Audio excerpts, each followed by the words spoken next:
Salut à tous, j'espère que vous allez bien. Depuis un certain nombre de jours, la campagne solo d'Halo Infinite est sortie. Alors, plusieurs personnes ont été ravies de la sortie du jeu depuis son annonce depuis l'année dernière. Et suite à sa révélation cette année, du moins sa sortie, il y a pas mal de personnes qui ont apprécié le jeu et d'autres non. Alors, je voudrais revenir pour un certain débat concernant la qualité graphique du jeu. Le jeu, c'est un jeu all-gen, je voudrais revenir dessus, puisque le jeu n'a pas été créé pour la Xbox Series X, mais pour la Xbox One, One X. C'est tout à fait normal que le jeu n'exploite pas à fond les pleines caractéristiques, les pleines capacités des nouvelles consoles de nouvelle génération. Alors, concernant le jeu, je l'ai joué, j'ai testé depuis quelques jours, depuis quelques heures. Ça fait déjà 15 heures que je suis sur la campagne solo. Et je dois dire que le jeu, il est vraiment jouissif, que ce soit au niveau du scénario, mais également au niveau du gameplay. Il est beaucoup plus riche, beaucoup plus rapide. Si vous avez déjà joué à la campagne, du moins au multijoueur, c'est déjà l'un des meilleurs multijoueurs depuis, du moins dans cette année, durant cette année.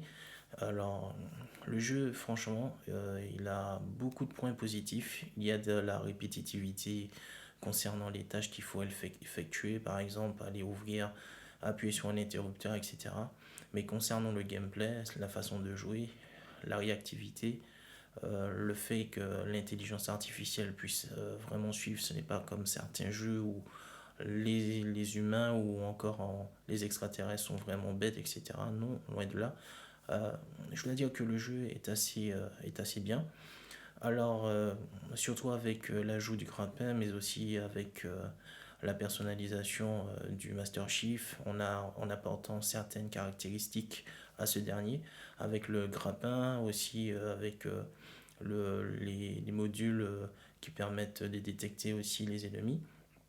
Il y a beaucoup de choses qui sont bien, qu'il n'y avait pas dans les anciens Halo, qu'ils ont apporté dans celui-ci. Et je dois dire que 343 Industries a fait un très bon travail avec cet Halo, notamment avec, surtout aussi avec le côté semi-ouvert. C'est la première fois que l'on voit ça depuis Halo 5. Bien entendu, cela existait avec le Halo 1, qui était vraiment un jeu en monde ouvert, etc. Et c'était la première fois on voyait ce genre de jeu avec la toute première Xbox sortie en 2001.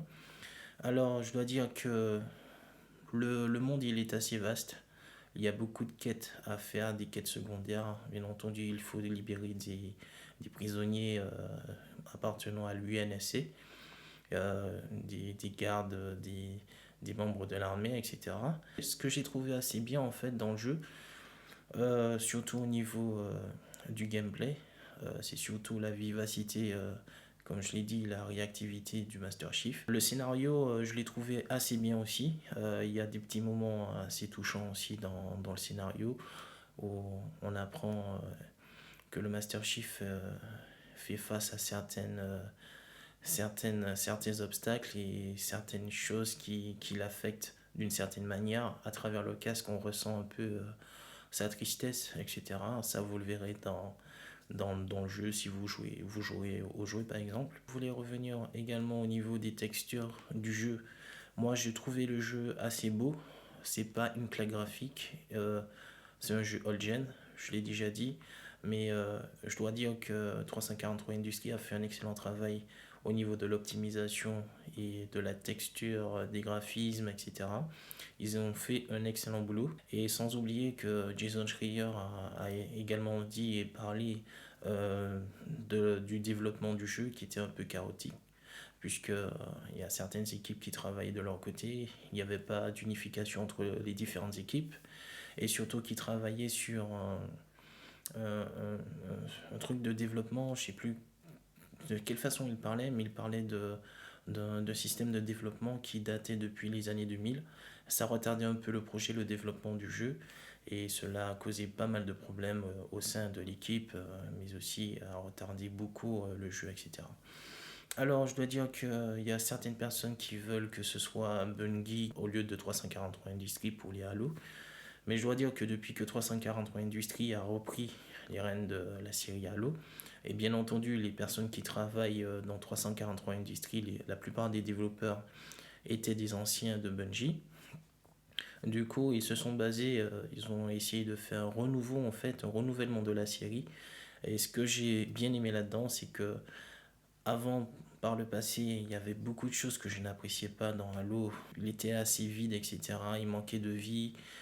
Mais là, je trouve qu'avec ce nouvel Halo, et bien entendu sur la planète, enfin sur le Halo Zeta, etc., je trouve que c'est un peu plus vif. On entend la nature, les arbres, le bruissement, on entend les animaux qui sont à côté de nous, par exemple. On les voit, etc. Il y a un peu de vie. On voit l'eau qui bouge, les plantes qui bougent, les arbres qui bougent, mais il ne faut pas oublier que le jeu, du moins en fait, les halos, ce sont des planètes synthétiques, donc qu'ils essaient de reproduire, de mimer en fait tout ce qui est le côté naturel des vraies planètes. Je trouve que s'ils ont fait un excellent travail, c'est pas à la hauteur des claques graphiques des autres jeux qu'on a pu voir, etc. Bien entendu, je le répète, c'est un jeu old-gen, cross-gen, donc il n'exploite pas les pleines capacités de la console. Alors, je dois dire qu'ils ont fait un excellent travail, 343 Industries, avec 7 Halo. Je dois dire également que côté l'immersion, quand on joue vraiment au jeu, etc., moi j'ai toujours pensé de cette manière-là, que franchement, je préfère avoir un jeu, même si bon, il est suffisamment beau par exemple, mais je préfère jouer un jeu à 60 images par seconde que de jouer un jeu en 4K et que c'est à 30 images par seconde. Je trouve pas que le jeu il est immersif de cette manière-là avec les 30 images par seconde. Je trouve que de jouer en 60 images par seconde et d'avoir quelques effets en moins, c'est beaucoup plus jouissif. Parce que quand on joue, on ne s'attarde pas en fait sur les détails, sur les décors, etc.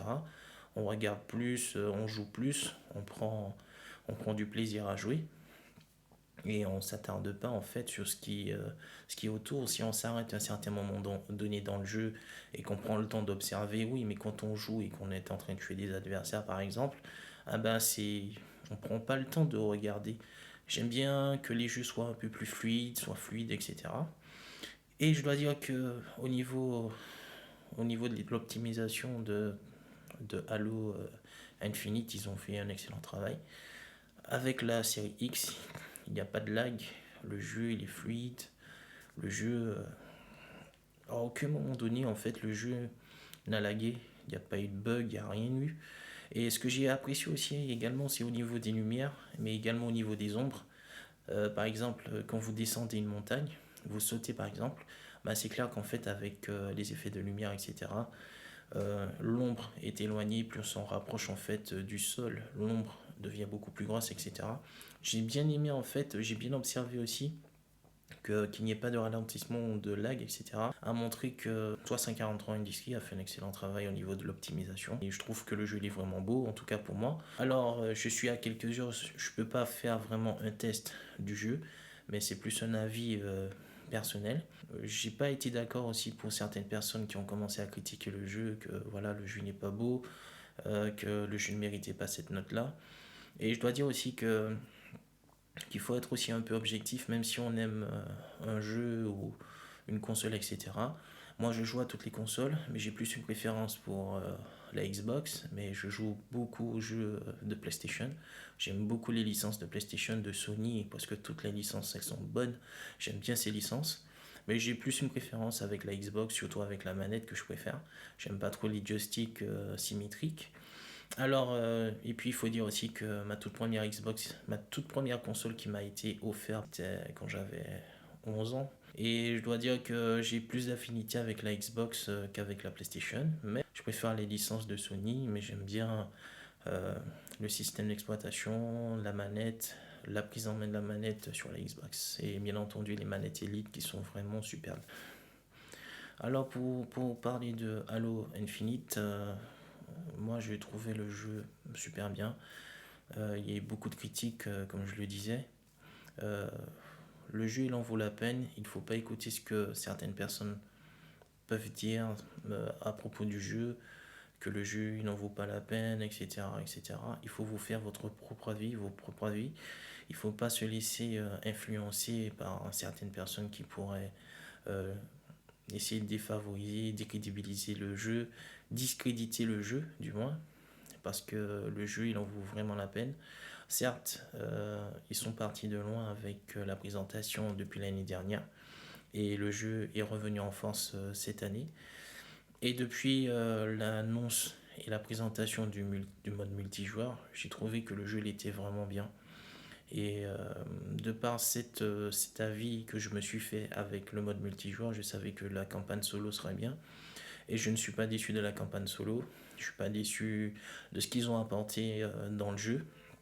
Parce que le jeu, il était assez. Les autres Halo, ils étaient un peu plats. Il n'y avait pas vraiment. Il y avait de l'immersion, mais il manquait certaines choses. C'était un jeu assez simple. Et maintenant, je trouve que ils ont un peu pimenté les choses. Ils ont ajouté beaucoup de choses dans le jeu que je trouve vraiment bien. Et c'est surtout le mode, enfin le grappin que j'apprécie beaucoup, qui permet de se défiler, de partir, de fuir certaines batailles, d'esquiver, de contourner certains adversaires et d'attaquer les adversaires, de les immobiliser. Et c'est surtout le système d'amélioration des compétences des différents modules du Master Chief. Pour l'instant, j'en ai activé que 4 et je crois qu'il y en a 6. Alors, moi je trouve qu'il devrait rajouter quelques compétences en plus et quelques améliorations au niveau de l'armure aussi. Et c'est vraiment au début, j'espère qu'ils feront beaucoup mieux par la suite avec ce Halo. Et je dois dire que le jeu, il est vraiment top. N'hésitez pas à jouer au jeu, à faire votre avis, à vous faire votre propre avis au niveau du jeu, à ce jeu-là. C'est un excellent jeu, c'est pas le plus beau jeu, ou, etc. Chaque jeu a ses défauts, etc.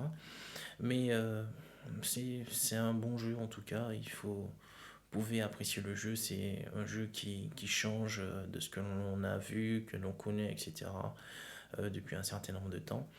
J'avoue qu'à un certain moment donné, j'en avais un peu ras-le-bol des Halo parce que la licence est assez vieille. Il n'y avait pas de renouvellement. Il faut dire qu'avec cet Halo, il y a vraiment un renouvellement avec le monde semi-ouvert. Et ça, j'ai vraiment apprécié.